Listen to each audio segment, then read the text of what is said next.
Ya, mereka tetap memberitakan Injil walaupun mereka diancam. Kisah pasal 5 ayat 33 dan 42. Mendengar perkataan itu, sangat tertusuklah hati mereka, dan mereka bermaksud untuk membunuh rasul-rasul itu. Dan setiap hari mereka melanjutkan pengajaran mereka dalam bait Allah dan di rumah-rumah orang, dan memberitakan Injil tentang Yesus yang adalah Mesias. Perhatikan di sini adalah ada orang-orang yang benci karena pemberitaan Injil, sehingga bermaksud mau membunuh rasul-rasul itu. Ini adalah Ini adalah ancaman yang diberikan oleh orang Yahudi terhadap pengikut-pengikut atau terhadap rasul-rasul, di mana mereka diancam mau dibunuh. Tetapi apakah begitu mereka diancam, apakah mereka berhenti? Tidak, ya. Tapi malah mereka semakin giat, semakin rajin di dalam memberitakan Injil. Ayat 42 mengatakan bahwa setiap hari mereka melanjutkan pengajaran mereka di bait Allah dan di rumah-rumah orang, dan memberitakan Injil tentang Yesus yang adalah Mesias. Jadi pemberitaan Injil itu bukan hanya tunggu di persekutuan, mereka pergi mengelilingi keliling. Benar-benar mereka mentaati amanat agung bahwa pergilah, bukan tunggulah. Mereka benar-benar melakukan itu, bahwa mereka pergi, ya, selain mengajar di tempat ibadah, mereka pergi kunjungi rumah ke rumah. Sekarang kalau kita melakukan itu, orang bilang kita saksi Yehova. Saksi Yehova saja lakukan itu. Jadi kalau ada yang mirip dengan saksi Yehova lakukan itu, ya saksi Yehova sama sudah fanatiknya tinggi. Nah, saudara-saudara sekalian, malah sebenarnya ini yang dilakukan oleh saksi Yehova, walaupun ajaran mereka atau Yesus, mereka memberitakan Yesus yang lain, tapi mereka lebih giat, ya. Mereka dari rumah ke rumah. Dulu waktu saya di Jakarta, ada satu pemuda datang, dia bilang, "Pak, mau dapat pencerahan?" Lalu bosnya bilang, tidak. Nah, dia jalan terus, ya, mau dapat pencerahan. Saksi Yehova itu seperti itu, mereka keliling rumah ke rumah terus beritakan Injil. Walaupun Injil yang mereka beritakan berbeda atau Injil yang lain. Tetapi saudara-saudara sekalian, kita memperhatikan semangat para rasul, tekad para rasul untuk memberitakan Injil. Saudara-saudara sekalian, pernahkah saudara diancam untuk jangan memberitakan Injil?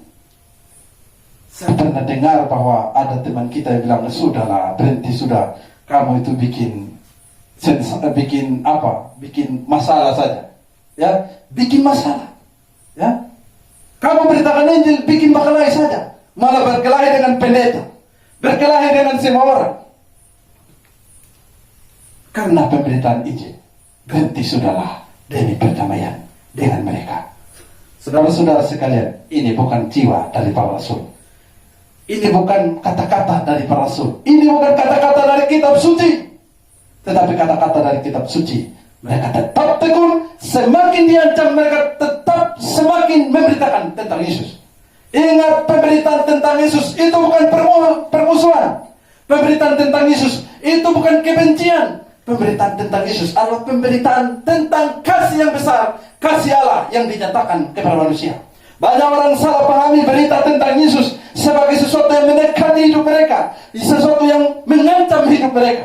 Tetapi perlu saudara ketahui bahwa pemberitaan tentang Yesus itu bukan mengancam hidup saudara, tapi membawa hidup saudara kepada kasih yang besar, dan saudara bisa diselamatkan kalau saudara percaya. Saya juga heran dengan orang-orang yang anti penginjilan. Penginjilan adalah satu-satunya sarana yang kita pergunakan untuk bawa orang kepada Kristus. Nah, kalau orang tidak percaya kepada Yesus, orang tidak bisa selamat. Nah, kalau orang tidak bisa selamat, kalau tidak percaya kepada Yesus, nah, berita Injil ini supaya orang percaya kepada Yesus, tidak percaya Yesus binasa. Nah, kalau kita beritakan Injil, kita jahat dengan mereka, atau karena kita mengasihi mereka.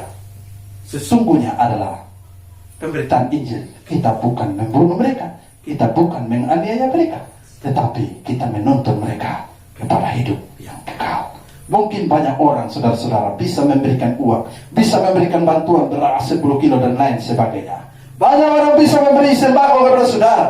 Saudara bisa makan dan hidup beberapa hari. Tetapi yang dibawa oleh penginjil adalah keselamatan, hidup kekal yang saudara dapat. Saudara, orang sumbang ke saudara mungkin 100 juta. Saudara makan-makan habis. Atau saudara tidak makan sampai habis juga, tapi tok saudara masih mati. Kalau saudara tidak percaya Yesus, tempat saudara di neraka. Tetapi orang yang membawa Injil adalah orang yang membawa hidup yang kekal bagi saudara. Saudara lebih pilih yang mana? Pilih beras 5 kilo atau pemberita Injil? Kalau saudara pilih beras 5 kilo, itu sama dengan saudara memilih untuk tidak mau atau tidak mau mendapat hidup yang kekal, atau saudara memilih masuk neraka. Saudara harus memilih, harus mau mendengar Injil supaya saudara diselamatkan, karena melalui pemberitaan Injil orang-orang bisa diselamatkan. Karena itu saudara-saudara sekalian, pelajarilah atau belajarlah dari teladan yang diberikan oleh para rasul. Diancam tapi tidak mundur, tetapi mereka semakin keras, semakin giat memberitakan Injil. Coba kita perhatikan Kisah 4 ayat 21. Mereka semakin keras mengancam rasul-rasul itu. Perhatikan di sini ya. Mereka semakin keras mengancam rasul-rasul itu. Tetapi akhirnya melepaskan mereka juga. Sidang tidak melihat jalan untuk menghukum mereka, karena takut akan orang banyak yang memuliakan nama Allah berhubungan dengan apa yang telah terjadi. Jadi perhatikan di sini ada ancaman yang mereka berikan, tetapi ancaman dari Kisah pasal 4 ini tidak membuat mereka tidak memberitakan Injil. Diancam berkali-kali, tapi tidak merubah tekad mereka, tidak merubah cinta mereka kepada jiwa-jiwa. Kalau saudara diancam dan saudara tidak lagi memberitakan Injil, itu artinya saudara dulunya mengasihi mereka, sekarang saudara benci dengan mereka, walaupun tindakan saudara halus. Ya, saudara lebih memilih disayang-sayangi di dalam kesalahan. Saudara lebih memilih disayang-sayangi, tapi jalannya menuju mau. Tetapi saudara tidak mau, walaupun agak tertekan sedikit, tapi membawa kita ke dalam hidup yang kekal. Ya, duka cita menurut kehendak Allah menghasilkan pertobatan yang memimpin kamu kepada hidup yang kekal. Tapi duka cita dan dunia memimpin kamu kepada kebinasaan. Ya, jadi kita mungkin begitu mendengar firman Tuhan, kok kenapa ngomong dosa saya? Kok kenapa ngancam-ngancam saya? Itu bukan ancaman, itu memberitahu kamu bahwa fakta bahwa kamu adalah orang berdosa. Berbicara fakta itu bukan menuduh, ya. Fakta bahwa manusia orang berdosa mungkin akan membuat hati saudara teriris-iris, membuat saudara sangat tertekan ketika orang memberitakan tentang Yesus. Tapi kalau kamu buka pintu hatimu dan terima Dia, sesungguhnya duka cita itu telah membawa kamu kepada hidup yang kekal. Saudara-saudara sekalian, marilah kita memiliki tekad yang sama dengan Rasul-Rasul. Semakin diancam, semakin giat memberitakan Injil.